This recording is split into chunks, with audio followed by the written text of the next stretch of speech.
Orient bell tiles studio से आप देख रहे हैं एबीपी न्यूज। नमस्कार, बहुत स्वागत है आप सभी का। आप देख रहे हैं एबीपी न्यूज। मैं हूं आपके साथ दीपा बाफिला। सुबह के 6 बज गए हैं, वक्त है स्पेशल रिपोर्ट का। और सबसे पहले बात आज की सबसे बड़ी खबर की। वो खबर है वक्फ संशोधन बिल जो आज लोकसभा में पेश किया जाना है। वक्फ संशोधन बिल जिस पर लगातार सियासी घमासान भी जारी है और उस घमासान के बीच में बड़ी खबर यह है कि बिल को आज लोकसभा में पेश किया जाएगा।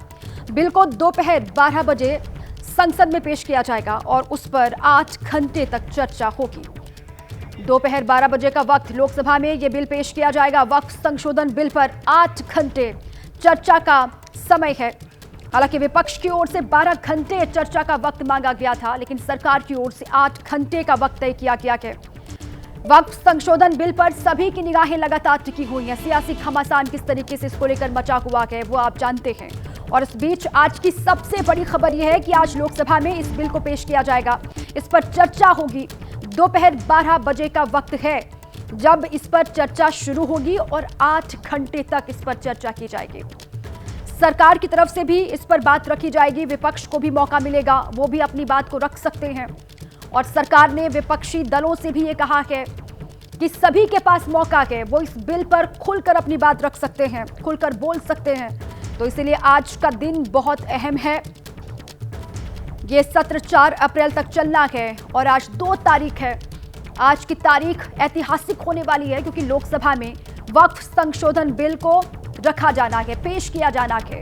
और वक्त दोपहर के 12 बजे जब इस पर लोकसभा में चर्चा होगी और लोकसभा के बाद उसके बाद राज्यसभा में इस बिल को पेश किया जाएगा।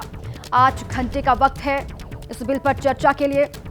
कल बैठक भी हुई विपक्षी दलों के साथ में, सरकार की बैठक, और उसमें यह तय किया गया कि इस पर सत्ता पक्ष और विपक्ष की तरफ से बारी बारी से सभी को बोलने का मौका मिलेगा। विपक्षी दल हालांकि लगातार इसका विरोध कर रहे हैं, चाहे कांग्रेस पार्टी हो, समाजवादी पार्टी हो, टीएमसी हो, तमाम दलों की ओर से इसका विरोध किया जा रहा है। मुस्लिम संगठन तो लंबे वक्त से इसको लेकर प्रोटेस्ट कर रहे हैं, इसका विरोध कर रहे हैं। और इन सब के बीच आज की तारीख 2 अप्रैल की ऐतिहासिक होने वाली है। 8 घंटे तक इस पर चर्चा होगी लोकसभा में। देखिए, दोपहर 12 बजे लोकसभा में ये पेश किया जाएगा। राज्यसभा में भी चर्चा के लिए 8 घंटे का समय है और बिल पर चर्चा के लिए लोकसभा में इसको 8 घंटे का समय और राज्यसभा में भी 8 घंटे का समय है। और अगर जरूरत पड़ती है तो चर्चा का समय बढ़ सकता है। ये केंद्रीय मंत्रियों की ओर से भी कहा गया और संसदीय कार्य मंत्री की ओर से भी इस बात का जिक्र किया गया कि अगर आवश्यकता पड़ेगी तो वक्त को बढ़ा दिया जाएगा। 8 घंटे चर्चा का समय दिया है, जिसको बढ़ाया जा सकता है, लेकिन हाउस का सेंस लेकर के। चर्चा तो हमेशा ऐसे होते हैं जब आप टाइम तय करते हैं तो अगर हाउस को लगे कि डिस्कशन का समय को बढ़ाना चाहिए तो समय को बढ़ाया जाता है, एक्सटेंड किया जा सकता है। ये बजट सत्र 4 तारीख तक है। बजट सत्र 4 अप्रैल तक है और जो बिल हम लोकसभा में पारित करते हैं वो राज्यसभा में भी पारित करना होगा। तो फिर हमको समय भी तो देखना होगा। हर पॉलिटिकल पार्टी को अपना मत रखने का अधिकार है और देश सुनना चाहता है कि किस पॉलिटिकल पार्टी वक्फ अमेंडमेंट बिल में क्या पोजीशन रखता है, ये सुनना चाहता है। और ये रिकॉर्ड करेंगे, हजारों साल तक ये रिकॉर्ड रहेगा कि इतना अच्छा वक्फ अमेंडमेंट बिल जो ला रहे हैं, इसको किसने विरोध किया और किसने समर्थन किया, ये रिकॉर्ड में रहेगा। तो संसद में वक्फ संशोधन बिल आज पेश किया जाएगा। 12 बजे का वक्त है दोपहर जब लोकसभा में इस बिल को रखा जाएगा। बिल पर चर्चा के लिए 8 घंटे का समय दिया गया है। लोकसभा में 8 घंटे तक इस बिल पर चर्चा होगी और इसके बाद राज्यसभा में भी चर्चा होगी। आज 12 बजे वक्फ संशोधन बिल पर चर्चा की शुरुआत होनी है और इस बीच संभावित वक्ताओं के नाम भी सामने आ रहे हैं। आपको दिखाते हैं। लोकसभा में वक्फ संशोधन बिल पर बीजेपी की ओर से संभावित जो वक्ता हैं उनमें जगदंबिका पाल, अनुराग ठाकुर, अभिजीत गांगुली हैं। ये अपनी बात रखेंगे सरकार की तरफ से। और साथ ही निशिकांत दुबे, रविशंकर प्रसाद, तेजस्वी सूर्या का नाम भी है जो बीजेपी के संभावित वक्ता बताए जा रहे हैं इस बिल को लेकर, जो अपनी बात रखेंगे लोकसभा में। ये पूरी सूची आ गई है सरकार की तरफ से, बीजेपी की तरफ से कि कौन कौन से वो चेहरे होंगे जो इस बिल के समर्थन में अपनी बात रखेंगे। और विपक्ष से देखिए, कांग्रेस के संभावित वक्ता गौरव गोगोई, इमरान मसूद, मोहम्मद जावेद, ये 3 चेहरे कांग्रेस की तरफ से अपना पक्ष रखेंगे। और टीएमसी के संभावित वक्ता हैं कल्याण बनर्जी और अबू ताहिर खान, जो वक्फ संशोधन बिल को लेकर टीएमसी का पक्ष रखेंगे लोकसभा में। और इसके अलावा शिवसेना के संभावित वक्ता श्रीकांत शिंदे और साथ ही नरेश महस्के।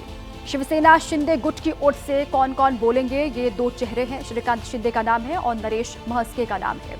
इसके अलावा समाजवादी पार्टी के संभावित वक्ता खुद समाजवादी पार्टी के राष्ट्रीय अध्यक्ष अखिलेश यादव, इकरार चौधरी और मुहिबुल्लाह नदवी का नाम है, जो इस वक्फ संशोधन बिल को लेकर लोकसभा में आज चर्चा में हिस्सा लेंगे, अपनी बात रखेंगे।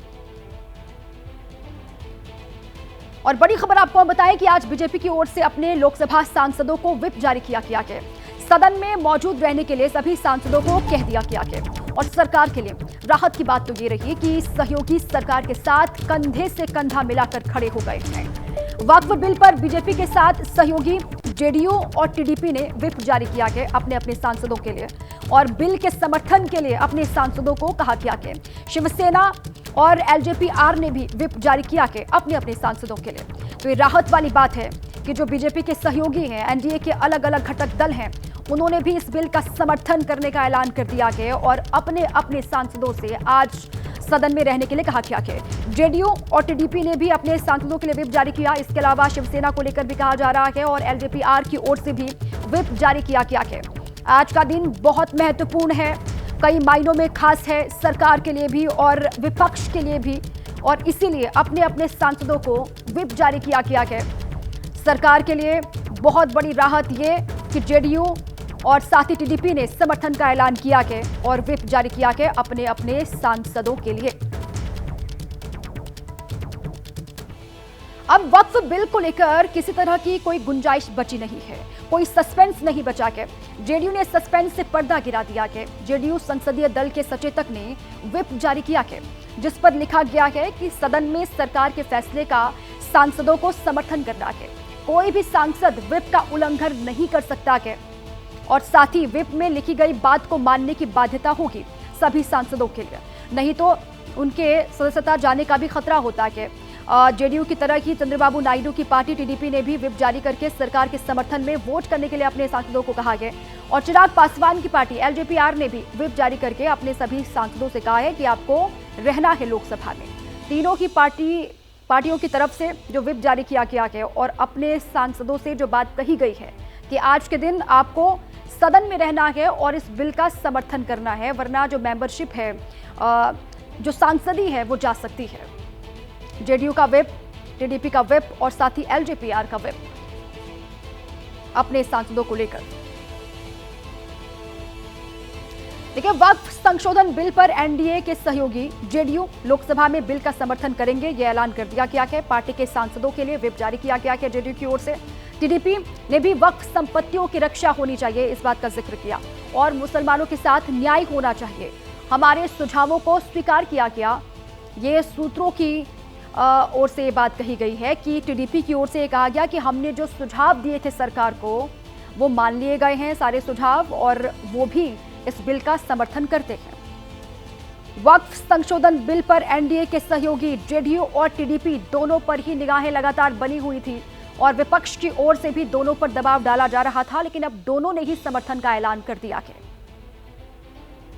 वक्फ संशोधन बिल पे पूरे देश की नहीं, पूरे मुस्लिम समाज की निगाह भी जमी हुई है। लगभग 9 लाख एकड़ वक्फ बोर्ड की ज़मीन, जिस पे बहुत से लोगों ने इलीगल कब्जा भी बना रखा है, अगर संशोधन बिल द्वारा ये ज़मीनों पे कब्जा वापस लेके मुसलमानों के हित में अगर संशोधन बिल आता है तो निसंदेह हमारी पार्टी उसका समर्थन भी करेगी। ये भी मैं बता दूं कि माननीय चंद्रबाबू नायडू साहब ने हर समय संशोधन बिल के ऊपर अपनी राय भी रखी है और उन राय पे विचार विमर्श करके संभवतः उसको लागू भी किया जाएगा। चंद्रबाबू नायडू साहब ने ऑलरेडी ये कहा है कि हम मुसलमानों की हर हित की रक्षा करेंगे। नीतीश कुमार जी ने पिछले 20 वर्षों में मुसलमानों के हक में उनके सामाजिक, आर्थिक, शैक्षणिक उत्थान के लिए जो काम किया है, वो देश की आज़ादी के बाद किसी राज्य में आज तक किसी सरकार ने काम नहीं किया। हमारी पार्टी जो करेगी वो लोकसभा में करेगी, मीडिया के माध्यम से नहीं करेगी। हमारा तो क्लियर स्टैंड है, हम वक्फ अमेंडमेंट बिल के साथ में हैं और इंट्रोडक्शन के टाइम भी हम साथ में ही थे और मुझे लगता है कि पूर्ण बहुमत से ये बिल सदन में पास होगा। तो वक्फ पर फाइनल फैसला आज आने वाला है। बिल की बड़ी बातें क्या हैं वो जल्दी से आपको हम बता दें। 2025 से पहले की जो संपत्तियां वक्फ के अधीन हैं वो आगे भी वक्फ की ही रहेंगी और सिर्फ विवादित संपत्तियों पर सवाल उठा सकते हैं, बाकी किसी संपत्ति पर सवाल नहीं खड़े कर सकते। जमीन दान करने वाले को साबित करना होगा 5 साल से इस्लाम का पालन वो कर रहा है। इसके अलावा वक्फ ट्रिब्यूनल में 2 की जगह 3 सदस्य होंगे, तीसरा सदस्य इस्लामिक विद्वान होगा। इससे पहले 2 मेंबर होते थे, अब संख्या 3 की हो जाएगी।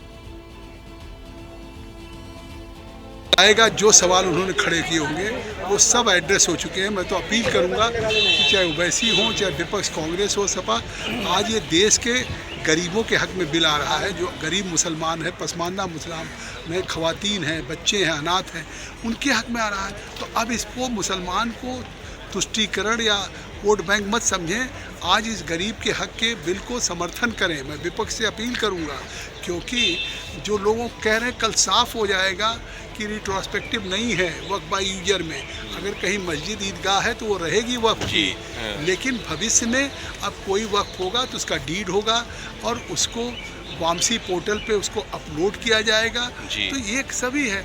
अगर कहीं कोई एग्रीव्ड है तो हाई कोर्ट, सुप्रीम कोर्ट में अपील में जा सकता है। तो एक बहुत बेहतर कानून है। सर, आपके जो आपने रिकमेंडेशन दिया था, जो कि सदन में भी आया था, उसमें कलेक्टर के अधिकारों को लेकर भी जो कमेटी में भी चर्चा हुई थी, आपने उसमें भी क्लियर कर दिया है कि कलेक्टर के ऊपर का कोई अधिकारी जिसको जो सरकार ये कह रहे थे कि how any collector can be जज इन हिज ओन केस, कि अगर वक्फ की प्रॉपर्टी में और जिले की मतलब सरकारी संपत्ति में अगर कलेक्टर को इंक्वायरी के लिए कह दिया जाएगा तो उन्हीं के पक्ष में फैसला करें। अब देखिए वक्फ संशोधन बिल के पक्ष में कौन है और विपक्ष में कौन खड़ा है, एक नजर उस पर भी डालते हैं। टीडीपी, जेडीयू, शिवसेना, शिंदे गुट, LJPR, RLD, Jana Sena, JDS, HAM समेत 16 पार्टियां हैं जो बिल के पक्ष में खड़ी हैं। दूसरी ओर कांग्रेस, समाजवादी पार्टी, आरजेडी, टीएमसी, डीएमके और इसके अलावा एआईएमआईएम समेत 25 पार्टियां हैं और 6 निर्दलीय सांसद हैं जो बिल के विरोध में खड़े रहेंगे। इसके अलावा एक निर्दलीय लोकसभा सांसद का रुख अब तक साफ नहीं है।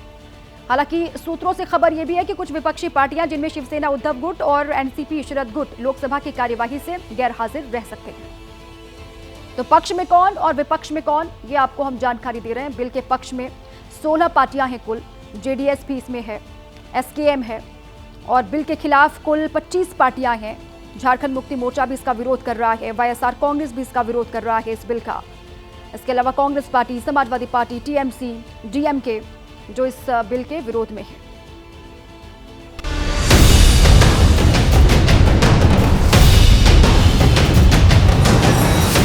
वक्फ संशोधन विधेयक 2024 आने वाले दिनों में पार्लियामेंट में इसको पारित किया जाएगा। वक्फ संशोधन बिल को लेकर लंबी सियासी खींचतान चली।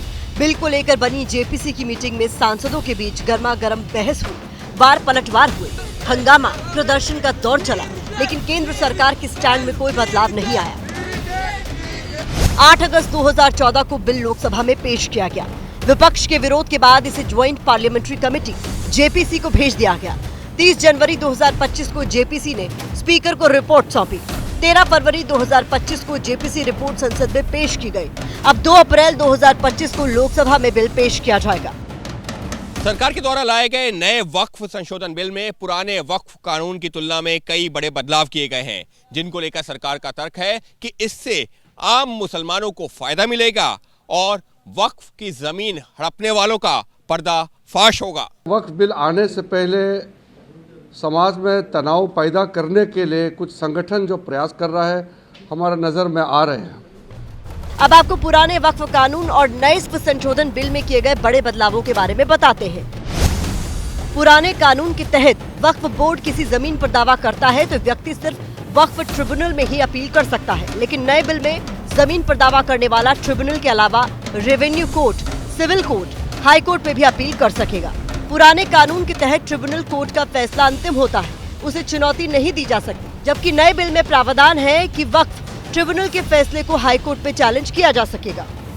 पुराने कानून के तहत जिस जमीन पर मस्जिद या कोई इस्लामिक संस्थान हो वो वक्फ की संपत्ति हो जाती है, लेकिन नए कानून में ये होगा कि जब तक वक्फ को उस जमीन दान में नहीं दी जाती वो वक्फ की नहीं होगी, भले ही उस पर मस्जिद हो। इसके अलावा चौथा बड़ा बदलाव यह है कि वक्फ बोर्ड के पुराने कानून के तहत बोर्ड में महिलाओं और किसी दूसरे धर्म के व्यक्ति की एंट्री नहीं होगी। इससे उलट नए कानून में ये होगा कि वक्फ बोर्ड में 2 महिलाएं होंगी, अन्य धर्म के 2 लोगों को भी बोर्ड में एंट्री मिलेगी। जिस तरह सिटीजनशिप अमेंडमेंट एक्ट पर CAA पर मुसलमानों को भड़काया था, शाहीन बाग कराया था, वही लोग हैं वो वक्फ एक्ट पर गुमराह कर रहे हैं। वक्फ पर जो माफियाओं का कब्जा है वो हटाएगा, न कि वक्फ बोर्ड की जायदाद को खुर्द-बुर्द करेगा। भले ही बिल पर पक्ष रखने के लिए बीजेपी ने अपने मुस्लिम नेताओं को आगे किया हो, लेकिन विपक्ष का कहना है कि बिल से सरकार मुसलमानों की संपत्तियां कब्जाना चाहती है। बिल के अंदर कुछ ऐसे पॉइंट्स ये लेके आ रहे हैं जिससे वक्फ की ज़मीनों को किस तरह से सरकार में जम कर दिया जाएगा। तो डिस्प्यूट को डिस्ट्रिक्ट मजिस्ट्रेट तय करेंगे और डिस्ट्रिक्ट मजिस्ट्रेट वो तय करेंगे जो सरकार की मंशा होगी। जो भी फैसला सुना दिया वो किसी भी न्यायपालिका में चैलेंज नहीं किया जा सकता। वहीं वक्फ बिल की लड़ाई सियासी गलियारों से निकलकर धार्मिक गलियारों तक जा पहुंची है। हिंदू धर्मगुरु बिल का समर्थन कर रहे हैं, कुछ ईसाई संगठनों ने भी बिल का समर्थन किया है, तो मुस्लिम धर्मगुरु विरोध जारी रखने की बात कह रहे हैं। का बोर्ड अनियंत्रित संस्था है, उस पर उसका वो असंवैधानिक संस्था है, उस पर वो कोई संवैधानिक संस्था तो है नहीं, और वो एक जोड़ तोड़ के लिए बनाई गई थी, अतिक्रमण के लिए बनाई गई थी, इंक्रोचमेंट के लिए बनाई गई थी। और अब इस देश में अव्यवस्था, अराजकता, उन्माद ये सब नहीं चलेगा। संविधान के दायरे में रहकर ये चीज़ें चलेंगी। ये प्रपोज अमेंडमेंट्स वक्फ प्रॉपर्टीज़ के लिए फ़ायदेमंद नहीं बल्कि नुकसानदेह हैं, और मुसलमानों के रिलीजियस सेंटिमेंट्स, मजहबी जज्बात का भी पास और लिहाज रखते हुए इन अमेंडमेंट्स को या इस बिल को पार्लियामेंट से पास ना होने दें, क्योंकि अगर ये पास होता है तो ये मुसलमानों के साथ एक बहुत बड़ी नाइंसाफ़ी होगी। इन सब के बीच सबकी निगाहें लोकसभा पर टिकी है, जब बिल लोकसभा में पेश किया जाएगा, क्योंकि इसके बाद ही मुसलमानों से जुड़ी राजनीति का नया अध्याय खुलेगा। तो वक्फ बिल के खिलाफ विपक्ष लामबंद है, लेकिन आज बड़ा दिन इसलिए क्योंकि लोकसभा में इस बिल को पेश किया जाएगा। सरकार की पूरी तैयारी है और साथ ही विपक्ष की भी पूरी तैयारी है।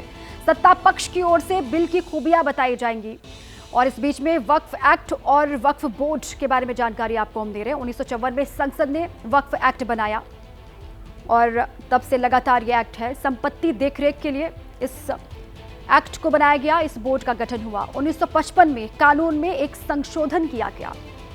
हर राज्य में भी वक्फ बोर्ड का फैसला चलता है। राज्य में बोर्ड बनाए गए हैं अलग अलग राज्यों में। देश में कुल मिलाकर 32 वक्फ बोर्ड हैं,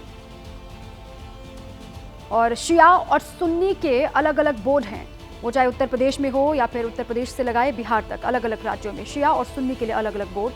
संपत्ति लेने, ट्रांसफर करने के अधिकार इनके पास हैं। अब इसमें बदलाव भी होंगे। कानूनी नोटिस जारी करने के अधिकार इनके पास अभी तक, लेकिन आज से बहुत सारे बदलाव हो सकते हैं। अगर ये बिल पेश होता है, उसके बाद कानून बनता है। किसी ट्रस्ट से ज्यादा बोर्ड को ताकत है, किसी भी ट्रस्ट से भी ज्यादा ताकत बोर्ड के पास है। 1995, 2013 में 2 बार संशोधन हुआ है इस एक्ट में।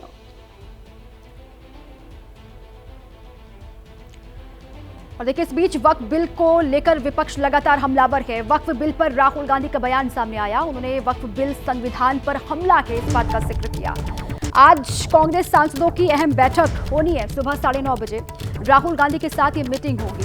बीती रात विपक्ष की बैठक में फैसला लिया गया, चर्चा में हिस्सा लेंगे, सदन में सरकार को घेरेंगे। विपक्ष की ये रणनीति बनी है इस बिल को लेकर। वक्फ बिल के खिलाफ विपक्ष लामबंद है, और राहुल गांधी का बयान इसको लेकर है कि ये संविधान पर हमला है सरकार की ओर से जो किया जा रहा है। आज कांग्रेस सांसदों की अहम बैठक भी होने वाली है। वक्त है सुबह 9:30 बजे। राहुल गांधी के साथ तमाम जो सांसद हैं कांग्रेस पार्टी के, उनकी बैठक होगी। और बीती रात विपक्ष की जो बैठक हुई उसमें फैसला लिया गया कि हम चर्चा में हिस्सा लेंगे, चर्चा में भाग लेंगे, और सदन में ही सरकार को घेरने का काम विपक्ष की ओर से किया जाएगा। तो आज विपक्ष की भी अपनी तैयारी, एक और सरकार की तैयारी है। इस बिल के बारे में विस्तार से जानकारी दी जाएगी सरकार की ओर से, तो दूसरी ओर विपक्ष इस पर सवाल खड़े करेगा सदन में। हम तो बराबर डिबेट में हिस्सा लेंगे, अमेंडमेंट्स भी मूव करेंगे और हम उसमें पूरा अपनी बात को रखेंगे दलील के साथ और बताएंगे कि कैसा ये बिल अनकॉन्स्टिट्यूशनल है, कैसा ये मुसलमानों के फ्रीडम ऑफ रिलीजन की मुखालिफत करता है, कैसा है मुसलमानों के चैरिटेबल रिलीजियस प्रैक्टिसेस से उनको महरूम करता है। ये बड़ा इमोशनल कनेक्ट है वक्फ का मैटर्स का मुस्लिम समाज से, क्योंकि ये हमारे लिए एक इबादत है, ये नमाज की तरह नहीं और इबादत है ये। अगर आप हमारी मस्जिदों को, दरगाहों को जो अल्लाह के नाम पे प्रॉपर्टी वक्फ कर दी गई है उससे अगर आप हमको महरूम कर रहे हैं तो फिर जाहिर है ये तो हमारे लिए बड़ा इमोशनल और बड़ी तकलीफ दे बात रहेगी। तो ये समझ नहीं रहे हैं, ना नीतीश कुमार समझ रहे हैं, ना चंद्रबाबू नायडू समझ रहे हैं, ना चिराग पासवान समझ रहे हैं, ना जयंत चौधरी समझ रहे हैं। तो ठीक है, इनको जनता समझा देगी फिर। उनके बुद्धि पर तरस आता है। वक्फ अच्छा बिल है और इसको पास होना चाहिए। किस बात के लिए अनकॉन्स्टिट्यूशनल है? समानता का अधिकार आर्टिकल 14, 15, 16 क्या कहता है? आर्टिकल 25 क्या कहता है? कि सभी रिलीजन बराबर हैं, इक्वलिटी है। मुसलमानों के लिए आप विशेष तरजीह दे दीजिए और उसके बाद जो है हिंदुओं को जो है मार दीजिए, जैन को मार दीजिए, कैथोलिक को मार दीजिए, ईसाई को मार दीजिए। आज सारे लोग साथ हैं ना। जैन इसके पार्ट नहीं है, बुद्ध इसके पार्ट नहीं है, सिख इसके पार्ट नहीं है, क्रिश्चियन इसके पार्ट नहीं है। इस देश, ये देश जो है हिंदू, मुस्लिम, सिख, ईसाई, जैन, सिख, बौद्ध सबका है ना। सभी एक साथ हैं। केवल कुछ लोग जो वक्फ के नाम पर राजनीति करते हैं, जो मुसलमान बड़े लोग हैं, जो पॉलिटिशियन हैं, उन्होंने वक्फ की संपत्ति पर कब्जा कर लिया है, उनका जो है अथॉरिटी खत्म हो रहा है। इस कारण से वो मुसलमानों को भड़का रहे हैं।